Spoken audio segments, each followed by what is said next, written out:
following is a presentation of Learfield IMG College.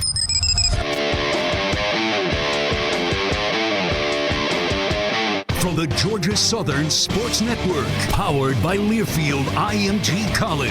Wings up, Eagle Nation! Touchdown, Georgia Southern! This is Inside Eagle Nation, your all-access look into Eagle athletics. Taking a look through all the other action in Georgia Southern athletics this past week. A lot of road action. A lot of teams hitting the old I-16 out of town. Getting on the steel horse and taking us to parts north, south, west, wherever. Can't really go too much farther east. Now let's return to the Learfield IMG College studios. Here are your hosts, Colin Lacy and Danny Reed. That's a fact, Jack.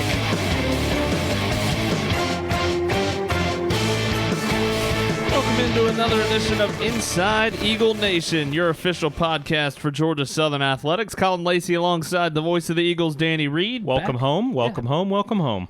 I know, being on the road was weird. I've been here the last almost month with women's basketball and then head out on the road to Knoxville to take on the Tennessee Volunteers to open up baseball. It didn't go the way for Georgia Southern. We'll dive into it a little bit later on, but checked into the hotel. It's like, okay, wait a minute, where do I go now? Well, going to Louisiana this week to wrap up women's regular season. I know. I've been home for 3 weeks straight, and then I am home for 2 days. Well, the men have the Wednesday, Friday this week because Troy, Texas State got bumped up to ESPN2. Right. So the men's side, the regular season's going to end on Friday. But for the women, it's still Thursday, Saturday as you go down to the Pelican State. Get to check in on a lot of our friends. We'll hear from one of them a little bit later on. Mike Hammett, the voice of ULM women's basketball, going to join us to preview Georgia Southern women's basketball against the ULM Warhawks.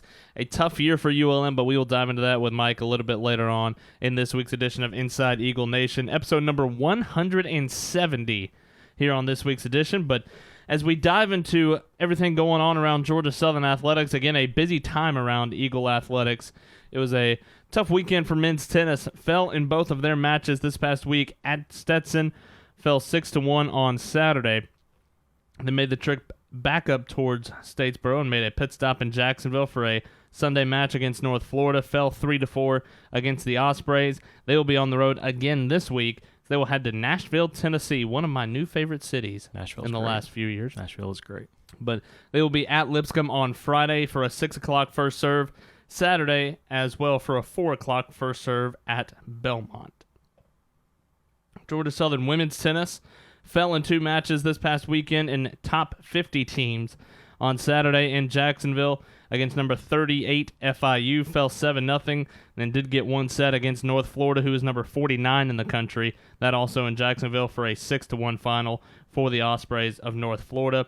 They will head a little bit closer to home up to Macon for a Thursday match against the Bears, and then return home on Sunday to the Wallace Tennis Center to take on Presbyterian. Georgia Southern Rifle had a good weekend in the NCAA qualifier over at the Shooting Sports Education Center, took on UAB, and defeated the Blazers to continue what has been a pretty fantastic season for head coach Sandra Warman and company. Still ranked number 18 in the country, as Aaron Ballard tied a career high with 581 to take first place in air rifle. Amy Visconti took second place at 575, but Georgia Southern gets the victory over UAB and improves to 8-0 mark on the season so far. They set the school record in the air rifle. They set the school record in the aggregate, but to go perfect in conference play, 13-5 overall, that ties a school record for wins in a season. It is a weekly thing about them either breaking or tying or doing something that this program has never seen before. And when you can continue to do that, this is becoming the women's side of what we have with Carter Collins with men's golf. No doubt. No doubt.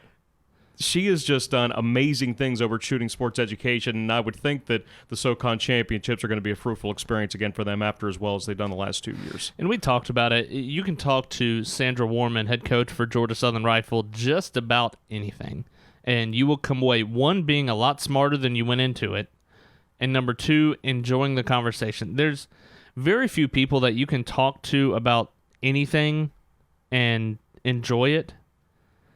She is somebody that I think could tell you about grass growing, and you would come out pretty enjoyable. She has this bright, engaging way of being able to relate to people, and it's not just when she's coaching her team, because they do a lot of outside competition events over at the Shooting Sports Education Center, trying to teach archery, and I know she's very passionate about that, but the way that she can relate to so many different audiences is a really compelling thing.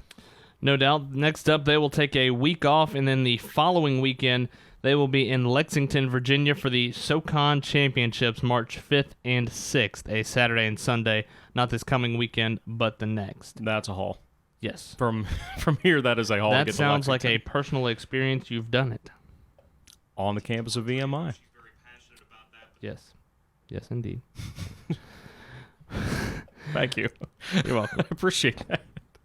Georgia Southern softball hosting the Gada Challenge this weekend in Statesboro. Back-to-back weekends where you're at home to start the season.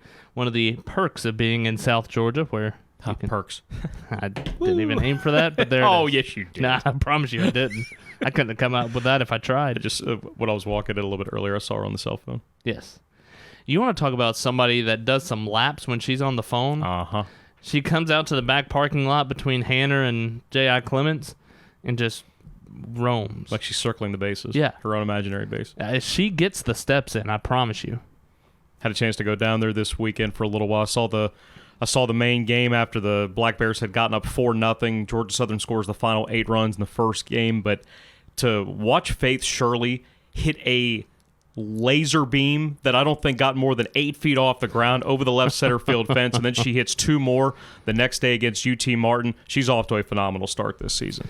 Got the victory in the first one on Friday, and that was a schedule that was a little bit different than what we told you last week. North Dakota State having issues getting the travel arrangements, and I can't imagine things being difficult from North Dakota to Statesboro. No, we haven't been there. Yeah, right, twice. I haven't been there. You guys have. I've never been. Well, you haven't been before you two? That's I've never been. Now we need to ask Terry and Russ about Fargo. When you ask Terry about it, I promise you the first thing that is going to come up is him and Blair standing on the river and Blair trying to break the river with a rock. Break the river? Because it was that cold. It was frozen solid. Yeah, okay. There's a video. It's fantastic.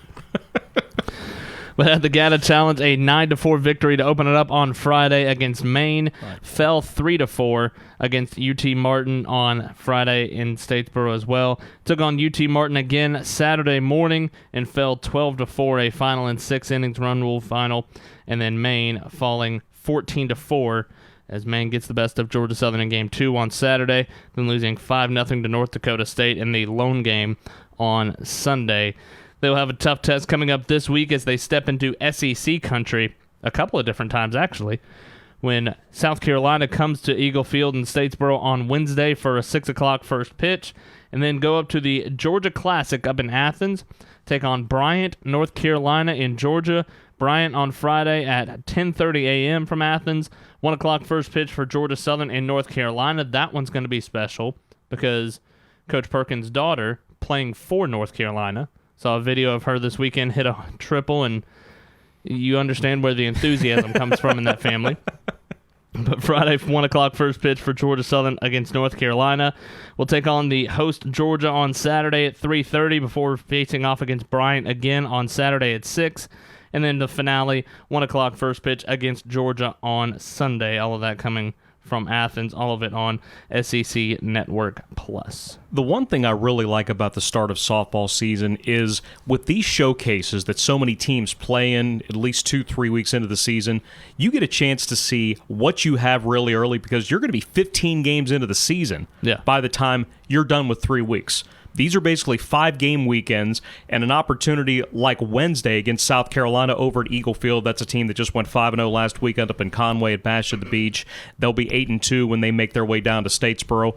But to simply be able to play games, and with as young as a team as this is, that's how you develop talent. You can have as much practice as you want to, but you've got to turn the lights on. You got to get the lines chalked so you can see what you really have. You do have to get the lines chalked. No, not spray paint. No, they're not spray paint. See, I knew there was a reason you and I were friends. We're going to get into that tomorrow when Tech is in town. Wherever we go this year, if they spray paint the box, both we're going to look at each other and say, what are they doing?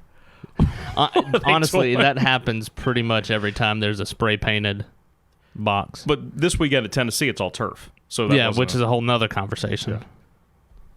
To each their own on the turf. Yikes. But the spray paint and the chalk, that's not negotiable. No, not at all.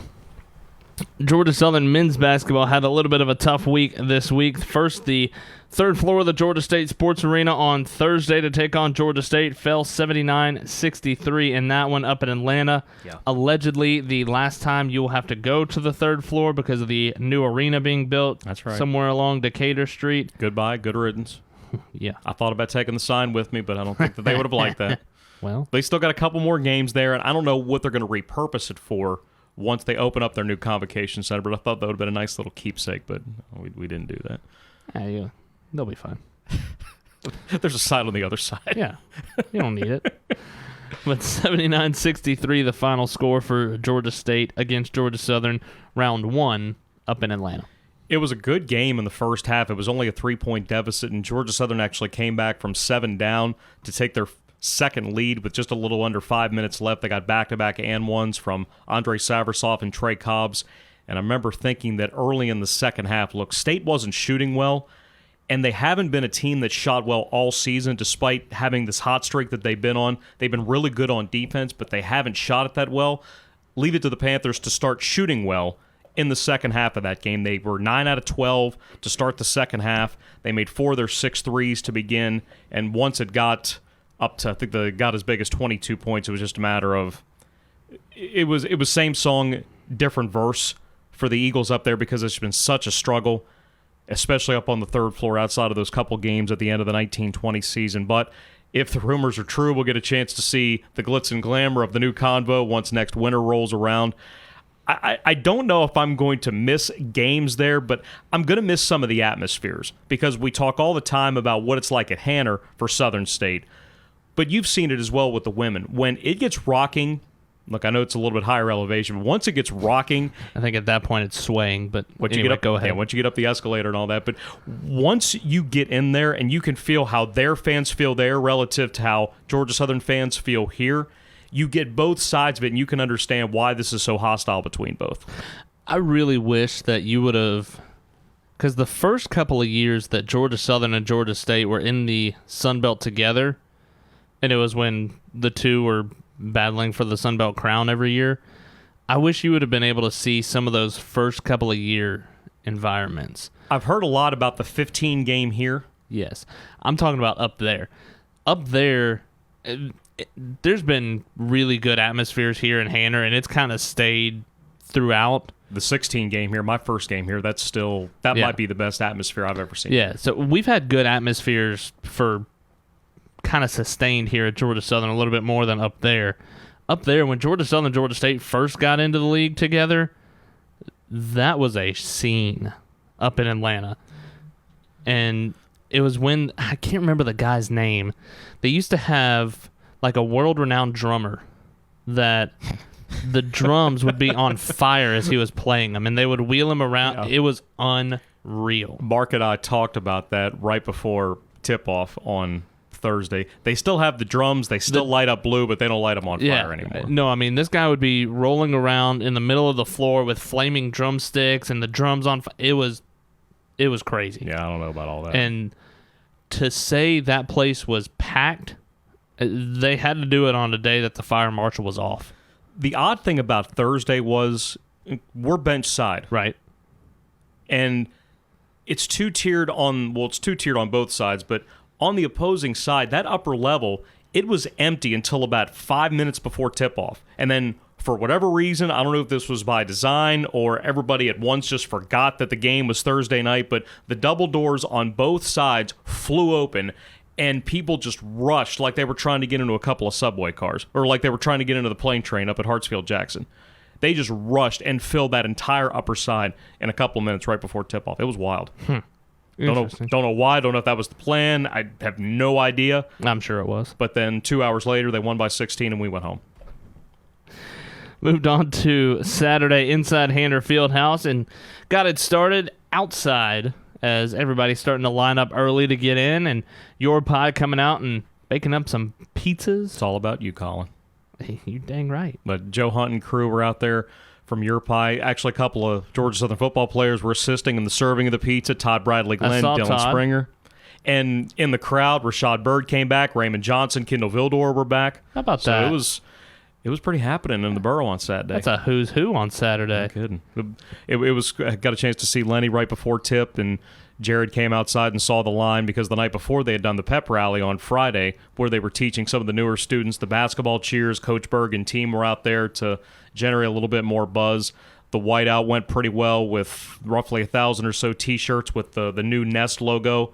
They were on point the entire game. They really did their job. Just unfortunate that the game didn't go the way they were hoping. I saw that there were 2 new fatheads in the crowd. Yes. You had a very large fathead of Terry and a... Careful. Careful now. Tiptoe on the line. A smaller version of a fathead for Chris Davis. And I think it was supposed to be to scale. Yeah. But I saw those made their debut, and Terry was pretty happy about it. Well, you had the cutouts from a year ago where Right. they would take Davis's and move it kind of around head of Right. the field house, but he also had his little friend that was the next to him. Yeah, Sergeant Friedel. Yeah. Friedel had a lot of fun with the cutout. That became a where's Chris, where's Todd? Oh, for sure. No doubt. Ended up being a 58-49 victory for Georgia State over Georgia Southern. The Eagles led by 7 at half and led by as many as 9, I believe, at one point in the first half, being able to mount a little bit of a lead against Georgia State, but then Georgia State gets hot in the second half. 12-point lead. Second half at home, you feel like you're in a pretty good spot, but there have been times this year where Georgia Southern's offense has struggled, and when you're only 41% in conference and you struggle to shoot the three, you're going to have some 4, 5, 6 minute spans where you don't do much. It's just part of it. But when the defense has been there, the games are going to be competitive. It was a spot where Georgia Southern didn't make a bucket the final 8 minutes of the game. They only made one basket the final 11 minutes. And again with Georgia State, they didn't shoot it well up until they got down by 12 and they started getting their big men involved. First half, it was Andre Savrasov and Prince Toyambi. Savrasov was phenomenal on Saturday. He had 21 points. But in the second half, after Eliel Soseme didn't score in the first half. That's a great name. Which? Elioso Sime. He and Prince were teammates in Cincinnati, grew up together in the Congo. He missed his first 5 shots, made his last 5 shots. Jalen Thomas got going. Jaheim Hudson got going. He blocked 4 shots, and there was one that Thomas blocked with about 4.5 minutes left when Georgia Southern was down by 1 possession, had a long outlet pass from Cam Bryant to Caden Archie. Looked like it was going to be a fast break layup. Thomas got back and blocked it, and you're thinking, okay, if that happens, then this is going to be even tougher. And that was even more hurtful because the Eagles didn't have a single fast break point on Saturday. So that would have at least been something to get them back on track. But once it started going south, they couldn't find a way to turn the arrow back around. And State has now won 3 straight times here, and the Eagles have dropped 5 in a row going into the final 2 games of the regular season. You get those 2 games at home. They're against Louisiana schools. Louisiana coming in on Wednesday, ULM on Friday again because of another game around the league getting picked up by the ESPN platforms. Right. Everybody moving up a week, so you don't have where 2 teams are playing on Wednesday, Friday, and then everybody else is doing Thursday, Saturday, going into the tournament next week, which is hard to believe it's already tournament time. Yeah. That kind of makes my head hurt a little bit. But, yeah, I know. But this week, it's 2 teams that you really felt like when you saw them about a month ago at the end of January, you get wins in both of these. ULM you beat 50-45. Men's basketball defeats Louisiana 66-65 in one of the more emotional games of the season. Yeah. You felt like at that point this team had kind of turned the corner and was going in the right direction. That's not to say they're going down the back hill, but these are 2 games that you can get that feeling back in one of the most important times to do it when you go into tournament play next week. Yeah, you got Student Appreciation Night coming up on Wednesday for the Cajuns, and then Friday for Senior Night when ULM is in town. First time that both of them will be in Hanner Fieldhouse in almost 2 years. In fact, the last time the Cajuns were here was in the second round of the conference tournament when Eagles erased that 16-point deficit with 11 minutes left, and Malik Wilson missed his jumper at the buzzer, and that's the hottest that Hanner has ever been. It wasn't packed that night, but that was that was a charged arena that night. That was bumping. Pete's in Lafayette was pretty charged too, and not in the. Did Dr. Bagger walk out after? He did. I'm so happy you were there to be there for that. That he did. It was pretty fantastic. And then for ULM, Georgia Southern's been pretty good against both. They have 5 straight victories against the Cajuns. They've got 4 straight victories against ULM. But these are also 2 teams that are fighting for seeding. Eagles can't finish any higher than 10th, so they know that they're going to be locked into one of those final 3 spots in day 1 on Thursday in Pensacola. The Cajuns have a backdoor chance of finishing top 4. They need to win both this weekend in Georgia, and they need the 3 teams ahead of them to lose. So right now, that would represent Georgia State, South Alabama, Arkansas State. All of them would have to lose both. Cajuns can take care of part of that by beating Georgia State, and then get some help from ULM too. But in the case of the Warhawks, Georgia Southern trails them by 1 game in the standings. Eagles will go into the weekend. They're 4-10. ULM is 5-11. Eagles can't go higher than 10th. ULM still has an outside chance of dropping all the way down to 12th. Right now, that's occupied by Little Rock, and of course, Georgia Southern could also slide down to 12th. But if you're going to find any way to feel good about the end of the season and break this skid, it's 2 teams you've beaten on their floor. Yeah, and you get them at home. You knew what those 2 games did for you at that point in the season. Yeah. You come back after that trip, and you knock off South Alabama by 1 inside Hanner Fieldhouse that following Thursday. You know it can give you a little bit more of a boost, especially doing it for the second time in the season, doing it on your home floor, and then getting ready to go to Pensacola. And at that point, turning the clock back a little bit, that's when Georgia Southern was 1-5 in conference. Yeah. It's been a few weeks, but that's when they were 1-5 in conference, won 3 in a row to get to 4-5, but unfortunately 5 straight losses have followed. For the Cajuns, since they're up first, really talented team. They've had COVID, they've had injuries. It seems like that's been the case injury-wise for Bob Marlin ever since that 27-win team back in 2017. Jordan Brown would be a Player of the Year candidate if he could stay on the floor. He missed Saturday's game against ULM because of COVID protocol. The way the dates line up, I'm not sure he's going to be available for Wednesday's game. They're probably going to be without Ty Harper, one of their reserve guards. He contracted COVID, so he would have to sit for at least 5 days himself. And then with ULM, it's probably going to be a low-scoring game, even though for the Warhawks, they want to play at that fast tempo. Previous couple of years, they've tried to get bigger. They've tried to slow the game down. But for Keith Richard, his teams have been better in recent years when they played faster. Think back to 2019, Deshaun Smith, Travis Munnings, those teams, they were really good because they could shoot and they played fast. This team's kind of in between, but the guy that's playing maybe better than anybody else in the league that nobody's talking about is Andre Jones. He's had 6 straight games of 20 points or more. He scored 30 in an overtime victory against his former team in Little Rock. He had 26 and 9 against the Cajuns last Thursday at home in a 1-point loss. Controversial call at the end of the game. Cajuns made a free throw. ULM will still plead that it was not a foul with 2 seconds left.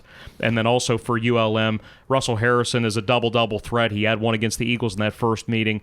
They could shoot it a little bit, but if they have trouble rebounding, they have trouble getting into their rhythm. And that doesn't matter if it's on the offensive glass or on the defensive glass, because they controlled the offensive glass that first meeting against Georgia Southern, but the Eagles got big buckets down the stretch from Cam Bryant and Andre Saversov to win that first meeting.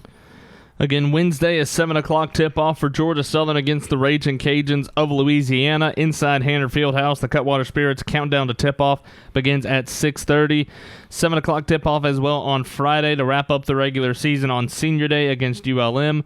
6:30, the Cutwater Spirits countdown to tip-off. It's when we get into this overlap. We're not there yet. I have to stop and think whether it's countdown to tip-off or on-deck circle. Yeah. I got through the weekend for the most part. But did you call it the countdown to tip-off at Tennessee? No, I did not. Okay. I made it through. We're good. I didn't call it the on-deck circle for Georgia State either, so we're all right. Well, that's a shame. Now we just can't call it the tip-off tomorrow night for Tech. Yeah, watch, we'll do it every time now. Yeah, of course we will. Absolutely. The next week is the Sunbelt Conference Tournament. Men's tournament starts Thursday and runs through Monday at the Pensacola Bay Center. Again, both men's and women's, all 24 teams from either side are going to be in Pensacola. We're going to be smushed into that arena for about a week-ish, a little less than a week. Women start Wednesday, run through Sunday. Men start Thursday, run through Monday. All 12 teams go to Pensacola for the men's and women's tournament, all at the Pensacola Bay Center. And usually it's, okay, if you're in that first game, you're trying to win 4 in 4 days. And for Georgia Southern, that is going to be the case. They can't get a top 4 seed. This is on the men's side. The women could finish as high as third with their 2 games coming up this weekend. But for the men, you're not 4 in 4 anymore, because after you play Thursday, if you win, you get Friday off. And then you get back and play potentially Saturday, Sunday, championship game Monday. Oh, interesting. So instead of the 4 in 4, like what App had to do last year to win the conference and get its first NCAA tournament berth in 2 decades, if you're in that first round, the bottom 8 teams, if you win, you don't have to worry about a game on Friday, because the women will go back and continue their tournament. So the men would reignite and play on Saturday, as those top 4 seeds would play the corresponding winners from the first round. So that's a pretty big part of this, because that changes some rest things. Because if you're 4 in 4, if you can build a big lead, sometimes coaches are thinking, okay, can I get this guy out here so he's not playing 30, 35 minutes? But now maybe you think, okay, this is for the season anyway, and we know we're off tomorrow. Right. So I think that's going to change some things psychologically. Getting into Georgia Southern women's basketball, again, we're going to have Mike Hammett, the voice of ULM women's basketball and baseball, on a little bit later on. I'm excited to see him. Me too. I think he is too. But on Thursday of this past week, Georgia Southern, again, having the last 4 on the road last week and this week. Last week in the Alabama, started at South Alabama, 68-56 the victory, and that was a game where Georgia Southern trailed by 9 going into the fourth quarter, outscored South Alabama 23-2 in the fourth quarter. The Jags didn't score until under a minute to play in the ball game. That's wild. And it was a little bit too little, too late, as Georgia Southern absolutely dominated the fourth quarter. Taryn Ward led the way with 21 points, 12 rebounds, her 5th double-double of the season. 11 points as well for Deja Holmes, who knocks down 3 triples for Holmes on the year. And this was a game that the Eagles knew they had an outside shot to get one of those top 4 seeds. We'll get into that in just a few minutes. But it was a game that, if you look at halftime, heck, even going into the fourth quarter when you're down by 9, you're like, okay, we lose this one, it's going to be tough, if not impossible, to get one of those top 4. Yeah. You rally in the fourth quarter, and that's not to say that that's what was going through everybody's mind in the fourth quarter, but it played a factor for Chad Jackson on the call. I know that. But to be able to do it on the road, too. Yeah. It's easy when you've got everybody cheering for you, but when you're trying to come back from that much with that little time left, and you put the shackles on that way in the final quarter on the road, that's phenomenal. In the Mitchell Center, that has not been a friend to Georgia Southern women's basketball. Definitely hasn't the men either. Yeah, the Mitchell Center we don't like. I think I saw the one other win. Yes. I was there for the one other win. That's right, you were. We were still on doubleheaders at that time. Right. That's right. That was not the day that the power went out. No, that was the next year. That's the night that the lights went out in Mobile. It's not the song. No, it's not. Not at all. With Georgia Southern women's basketball then moved to Trojan Arena in Troy, Alabama on Saturday. Fell 82-70.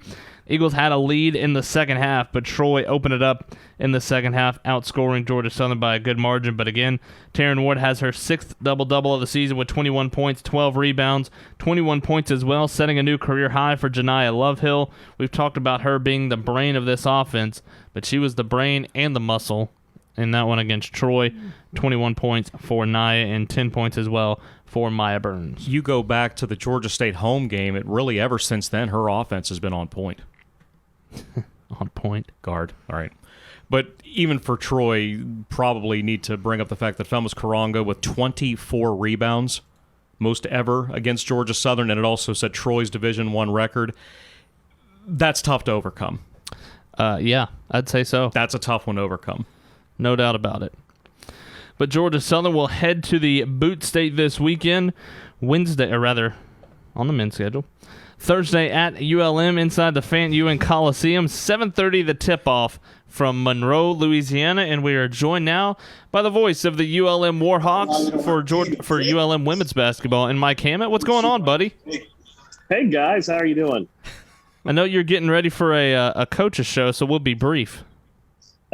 Yeah, we're getting ready. It's just like before when you had Nick White on about a month ago. We're getting ready for Hawks Talk at little restaurant here, Portico in Monroe. And in fact, there's your boy Nicholas right there. So yeah, we're all getting ready to go here. And this is actually, we came to the realization I'm going to be in Oxford, Mississippi next Monday, getting ready for a double midweek for baseball. So this is my last basketball Hawk Talk for the year. So excited to get that in and move on and get ready to go here. I don't know. I was about to be pretty upset if you were about to say you weren't going to be in Monroe on Thursday. No. Oh, I'll be here. We got home baseball this weekend, so thankfully everything's looking good right now. How it works out for my schedule. I have women's basketball and baseball both at home these 2 weekends. I mean, it's perfect. I love it and get a chance to call every game for both of my teams right now. You look at this ULM team, and it's been a tough stretch of it for you guys. 4-22 on the season, 0-12 in Sunbelt play. Haven't won since December 8th.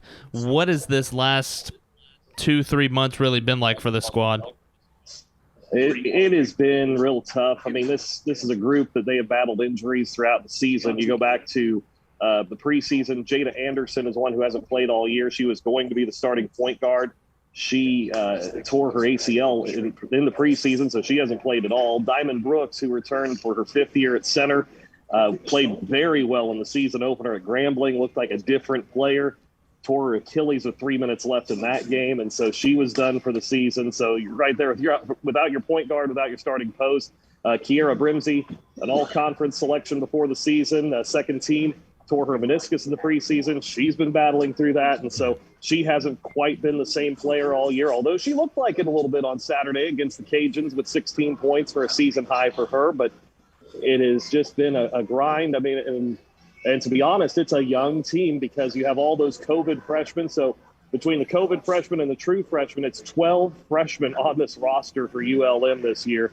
And then just not a lot of veterans there. Garabeth Self battled injuries all last year. She was the Sunbelt Freshman of the Year 2 years ago, and she still has not regained that confidence, regained that bounce in her step, and maybe still be fighting some of the things that happened a year ago with her injuries that she tried to play through. It's the one positive this year has been Kyron Whittington, though. I mean, she has been fantastic, player that I believe could start for anyone in the league, the way she plays. And they just have not had somebody to go with her. Kyron's averaging nearly 18 a game within conference play. She makes really tough plays look easy and is a big-time dynamic playmaker. But for the Warhawks, there hasn't been that second punch anywhere for them. And so that's kind of been the search here is who can step up, which of these freshmen can step up. And, for ULM, unfortunately, the big freshman class they brought in, they haven't panned out the way the coach had hoped for so far. Of course, they're still hoping to develop them, but they're trying to go the freshman route and building this program, which is awfully tough in this era of transfer portal where everybody else, they lose players, or they bring in some others from other D1 schools, and makes it really difficult to build. When you're winless in conference play, how has this group tried to stay positive? I think if you were around this team, you would have no idea that they are winless in conference play. They're a very loose bunch. They have a lot of fun. Our last road trip, I was trying to hide outside of the view of the cameras as they were kind of doing a little dance video that they had a speaker going on the bus and they're dancing up the aisle of the bus. And I'm trying to lean out of the way because I don't need to be in on that. So they cut it up. They have some fun, but they also know what's going on too. I mean, they played very well in that last road game at Texas State, got after it and had a chance to beat the Bobcats and couldn't pull it off. But, they don't take it so seriously, I guess, as far as the losses are concerned. They know that they have a future that they can build toward and try to get better, but they'd love to win right now. But this group, they've stayed loose at least. So, hopefully that's something they can maintain and use it as some fuel this offseason to get better. You talk about all the young players on this ULM team, and going through the roster today, it's player after player that's a freshman, but they're one of the top players out of the state of Louisiana, and it really seems like the state of Louisiana is what Coach Brooks Donald-Williams has been really focusing on in the recruiting. Absolutely. They've added a few pieces here and there from Texas or Mississippi and Garabeth Self in her case, but it is always been a heavy Louisiana recruiting class for her. Of course, Coach grew up in Jennings, Louisiana, went out of state to play college basketball, went to Mississippi State, suffered a career-ending knee injury, and got into coaching there and eventually worked her way back to the head coaching job at McNeese and did a fantastic job there with the Cowgirls and took that program to an unprecedented heights, but hasn't been able to quite replicate that success at ULM yet.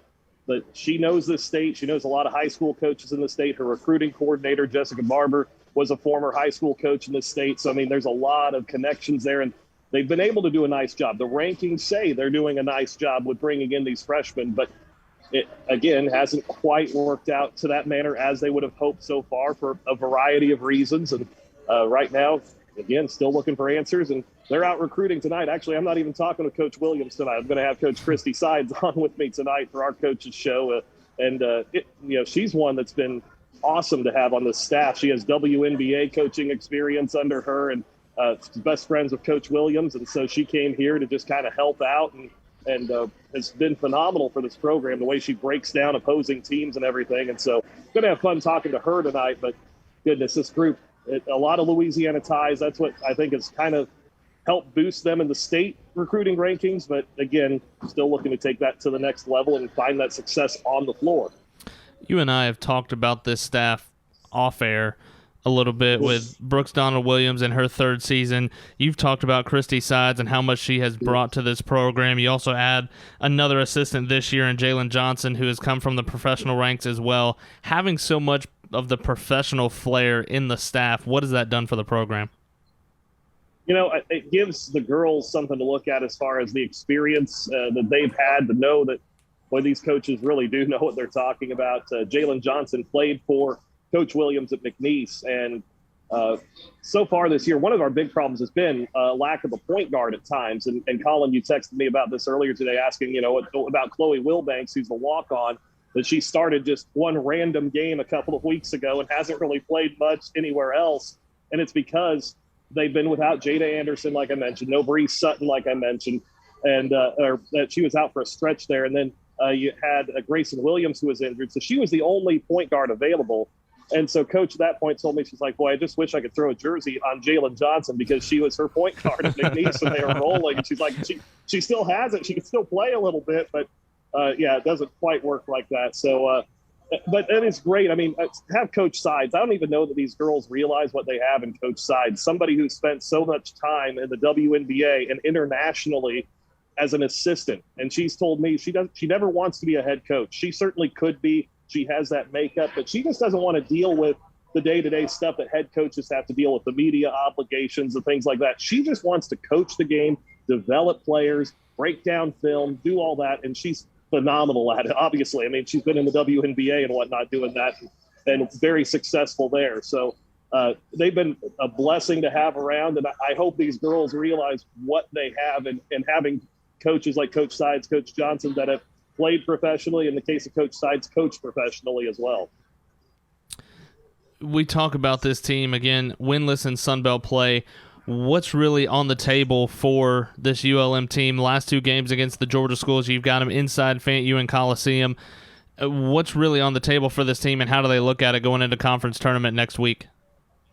I think they still look at it as Coach Williams even said last week on Hawk Talk. Everybody's 0-0 going to next week. And we've seen, outside of us in the Sunbelt anyway, a lot of, anybody can beat anybody on any given night. And they're just hoping to find a way to build a little confidence this week, take that next step as a program, find a way to notch a win. And really at this point, nobody's counting on them to win a game. There's no pressure on this group at all.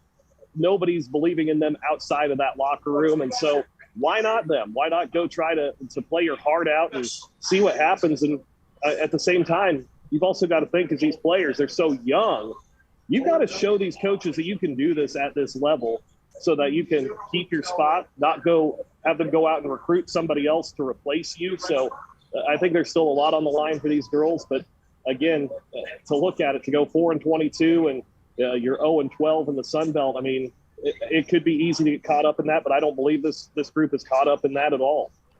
All right, real quick, give us a early season synopsis of ULM baseball. This weekend was certainly frustrating, but at the same time, you don't overreact. I mean, to go 1-2 against Southern Illinois, Salukis won 40 games a year ago. I mean, that's a good team that came in here to Monroe. And left a lot of men on base Saturday and Sunday, left 26 runners on base between Saturday and Sunday's games. And so even though they put up 9 yesterday, they probably should have had 15 or 16 and just couldn't get that clutch hit when they really needed it. They only, I think, 6 for 36 with runners in scoring position or something like that. So it's a lot of depth offensively, a lot of speed. Matt Collins says it's the fastest team he's ever coached. So that's something. And, but pitching-wise, again, it's going to be the bullpen that's got to be the strength, because last year the starting rotation was a weakness, and it's pretty much the same starting rotation as last year, and only a year older now. So Cam Barlow was fantastic Friday night, 7 shutout innings, 11 strikeouts, a career high. He's got to learn to take that on the road, though. He had an ERA over 10 on the road last year and under 2 at home. So he's got to figure out how to take that out of Monroe. And you know what? If they can get it all figured out, it's a tough early schedule. Northwestern State tomorrow, Mizzou this weekend, Ole Miss next week for the midweeks, and then you can finally settle in after that. Just weather the storm early. We'll see what this team has when we get into the first couple of weeks of March. I know you got to get over and get ready to have some Hawk talk and keep Nick White straight a little bit, but we'll I know. I got to keep him in line. That's a full-time job in and of itself. So looking forward to be able to catch up with you in a couple of days, and we'll get it going for Georgia Southern ULM. Appreciate the time, Mike. Hey, sounds great, guys. Talk to you later. Thanks, buddy. Just a great dude in this league. So happy. Mike Hammett, the voice of ULM women's basketball, and going to be able to catch up with him. Haven't seen him in a little bit. It's been a couple of months. When is the last time you would have seen him? Oh, goodness. Media Day? Yeah, probably. Okay. I've seen him twice. I saw him at Fan Ewing because they were headed to the Cajun Dome for a Saturday game, so he was still in town. And then I saw him again on Saturday after the Women's game got finished. Yeah, I guess it would have been Media Day because we didn't play them in football. And we don't play them in baseball. Of course not. Man, that was one of my favorite trips we've had. For you, absolutely it would That's be. when I was in the dugout. I had... Go down to the top of the first inning. Colin, you got anything? Nope. Well, I got some chicken fajitas. Oh, okay. All right. Man, I ate like a king that weekend. Well, they got those smokers that they have down the line. It smells really good there. It's fantastic. Like, the ballpark is not the greatest in the league, but the atmosphere is really good. Yeah. Got to hang out with Nick White down the right field line. He was on grill duty on Sunday, I think it was. Mm-hmm. Made my way around. I sat in the student section past the left field wall. I had a blast in ULM. They did add some new turf. They did. And I think they renovated their weight room and some of their other facilities, one of their bigger projects in the last few years. I'll scout it out and give you a full report when we get back next week. Say hi to Ben Sheets and Chuck Finley and all the other guys that used to play there. Yeah, them too. But Georgia Southern women's basketball to ULM on Thursday, 7:30 the tip-off. Chad Jackson and I will be back in the band together for a 7 o'clock Cutwater Spirits countdown to tip-off. Then on Saturday at Louisiana, but not inside the Cajun Dome, for a 3 o'clock tip-off, there is a Mardi Gras ball, I think is what Josh Bruner, the fine SID down at Louisiana, had told me. And apparently your Mardi Gras contact for Acadiana. Yeah, I guess so. So you're playing in Earl K. Long? Historic Earl K. Long Gymnasium. I had to make sure that I was told to get it right. Okay. And I'm probably going to be told to get it right a couple of times this weekend. First time you call them Louisiana Lafayette, too. No, no. No, we're done with that. I've heard Josh enough. Well, you could get it from him. You could get it from Sully. You're going to get a side eye from Jay.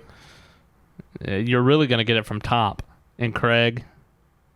I think Craig might be the worst of people calling him. He's definitely the worst. Lafayette. He's definitely the worst of people. But it'd be good to see our friends. I won't get to see Jay because Jay's coming to see you. He'll be here. We'll wave.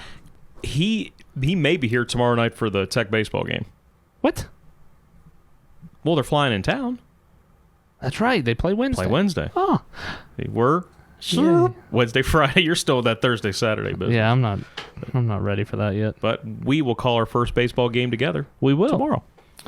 got it started for Georgia Southern baseball this weekend. It was not the way that Georgia Southern wanted it to go against the number 16 team in the country in Tennessee.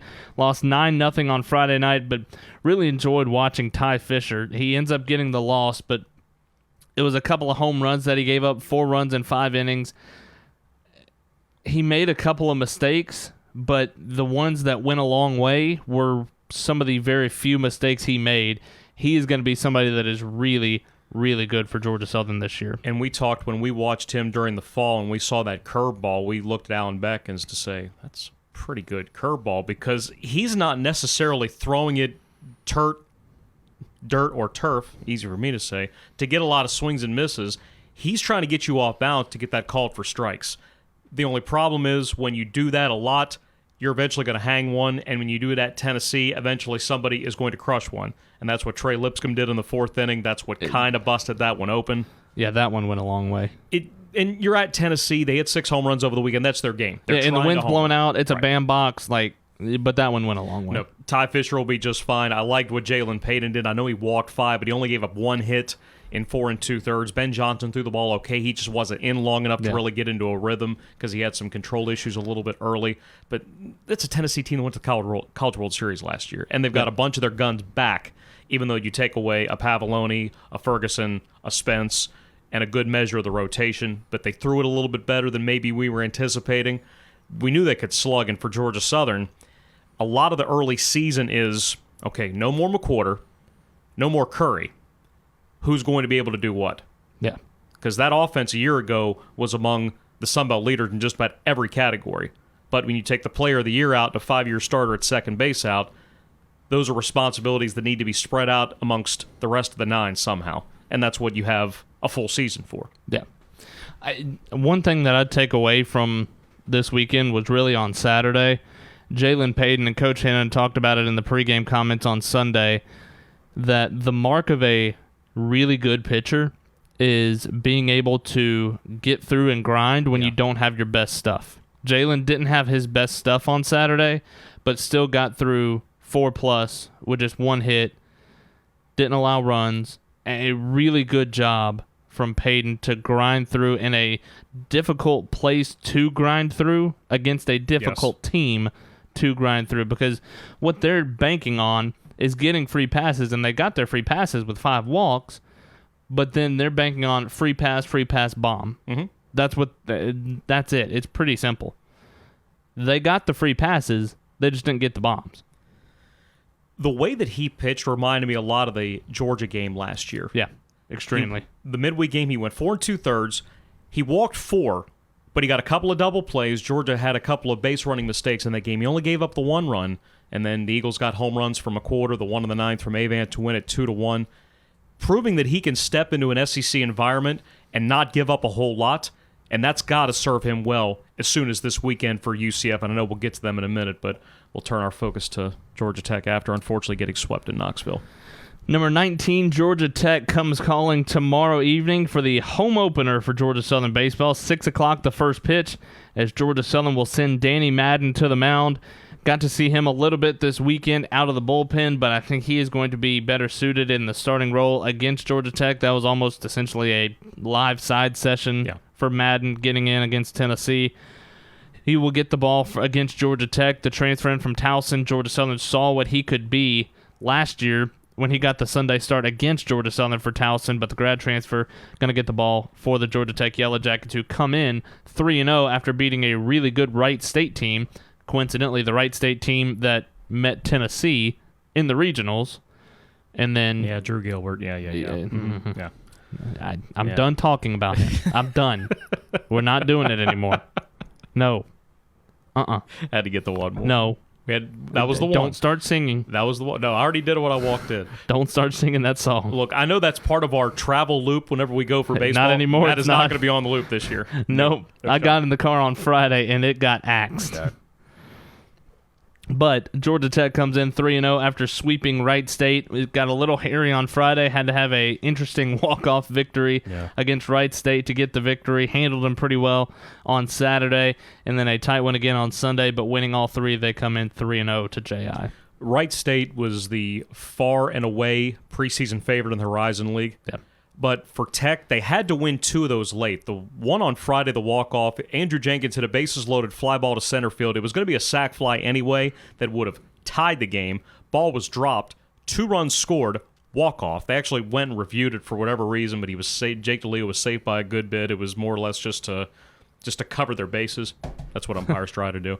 They had 5 home runs in Game 2. Drew Compton, their third baseman, hit one from both sides of the plate. That's something he did in the NCAA Regionals out in Vanderbilt last year. And then Game 3, Wright State was up for most of the game.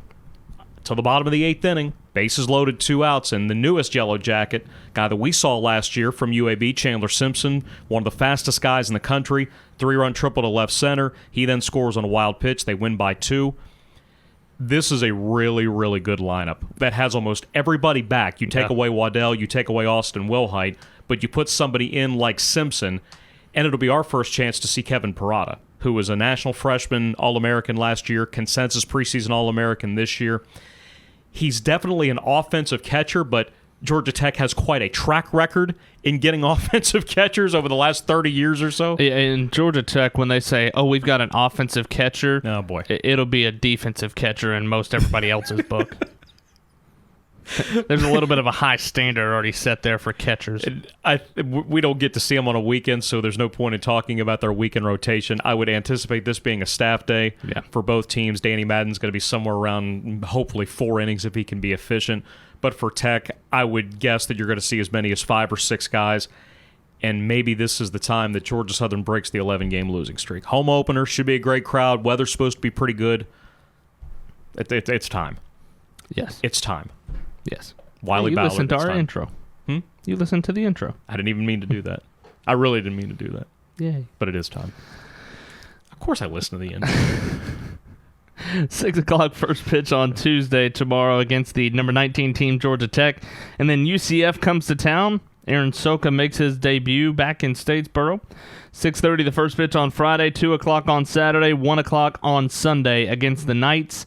The Knights come in 3-0 after they handled Siena pretty handily this weekend. Yeah, they won those games by a combined 46-2, so you could definitely tell they could score. Maybe they can pitch a little bit, but outside of that, I don't know if you know a whole lot. They've got a midweek game in Jacksonville against North Florida. Then they'll make their way to Statesboro for the weekend. I anticipate that being a really good 3-game series. Yeah.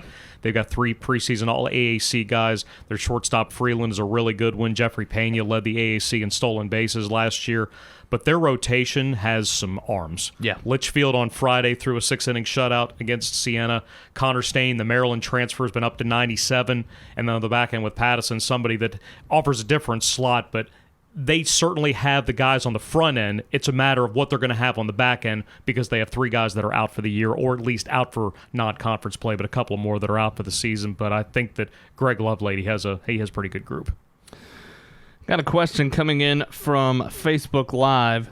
Jalen Prince wants to know what's the highest seed women can get from here on out. The highest they could get is the 3 seed in the Sunbelt tournament. Right now, the Eagles sit 7th, but once you get past Troy and UT Arlington, who are 11-2 and 10-3 respectively, it's all kind of log jammed with 4 of the 5 of those teams from 3 to 7 having 7 wins and then some combination of losses between 3 and 5. But the way it works out, Georgia Southern needs Texas State to... Let me get this right. Chad explained it to me earlier. This is the fun of the end of season, right, to try to figure out scenarios. And this is why the good Lord invented SIDs, to figure this out. Because I can't. Texas State. Texas State plays Little Rock and Arkansas State this weekend. Okay. Texas State needs to beat Little Rock, who is 4th. Texas State is 6th. Texas State needs to beat Little Rock and then lose to Arkansas State. Little Rock needs to lose both, and Georgia Southern needs to win both. The 5 seed is Louisiana right now. If Georgia Southern beats Louisiana, they jump them, and if Texas State wins, Little Rock loses, and then Little Rock and Texas State both lose on Saturday, okay, then Eagles are 4. App State loses both, which that's a little bit out there because they're playing the Alabama schools.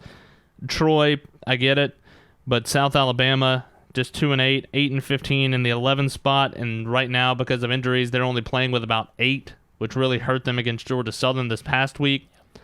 So if App State, who's in the 3 spot, loses both this weekend, Georgia Southern can jump up to 3rd. But right now you're looking to get to one of those first-round byes. You need Texas State to beat Little Rock to lose both on the weekend, and Texas State to both beat Little Rock and lose to Arkansas State. I hope your marker has a lot of available ink because that's a lot of boxes to check. Yeah, it's one of those.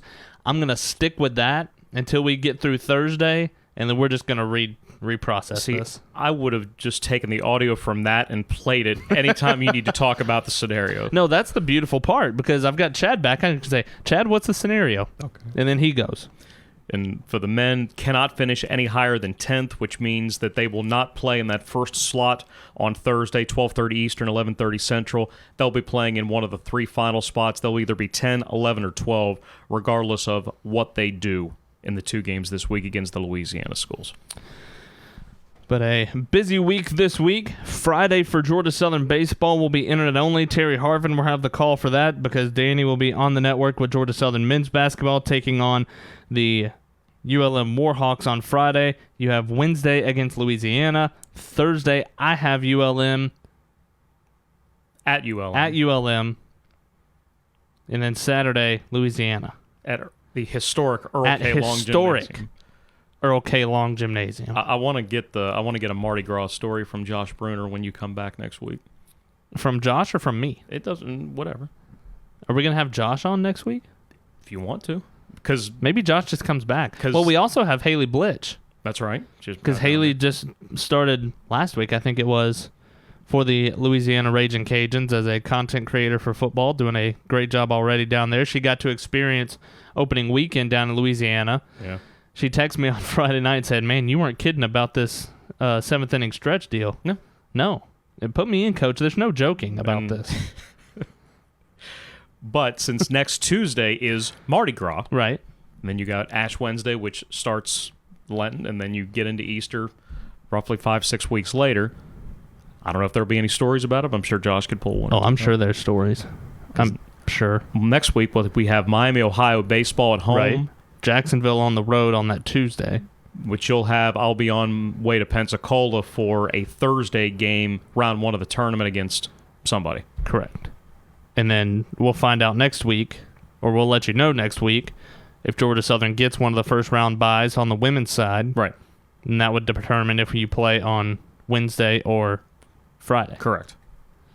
We got it. How about that? We got it. We're just going to save this, and anytime somebody asks us... You did that easier than trying to go from Eastern to Central Time. By a lot. Look, I'm fired up to be at Jack Clements tomorrow night. I think it's going to be a great crowd. Some have Tech ranked as high as 7th. They'll come in somewhere between 7th and 19th for a really good offense. And, Georgia Southern is chomping at the bit to get 33-3 out of their minds from last weekend. Busy week for Georgia Southern Athletics, but we would have it no other way when men's and women's basketball and baseball are all going at the same time. But until this weekend, for the voice of the Eagles, Danny Reed, this is Colin Lacy saying so long, everybody. You've been listening to Inside Eagle Nation, powered by Learfield, the official podcast of Georgia Southern Athletics.